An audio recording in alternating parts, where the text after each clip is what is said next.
Joins can be done in any of three ways in Einblick. The code first ways are using SQL and Python cells. We'll start with the SQL cell, where once your data is connected to a cell, you can use an inner, left, right, or full outer join function as you would in any other SQL supporting application. To make a join using Python, you utilize a Python cell, connect your data sources, and use your preferred Python methods as you would in any notebook or IDE. For instance, with the pandas merge, join, or concat function. The no-code method to join a data frame is with a join cell. You can bring a join cell into the canvas by selecting it from the top bar and clicking the canvas where you want it to appear. Then, select the data frames you want to join and utilize the cell's details box in the upper right-hand corner to select the join type.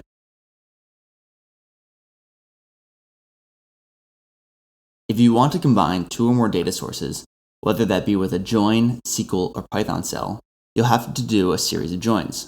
For instance, this example shows two join cells being joined together, and that is how you join cells in Einblick.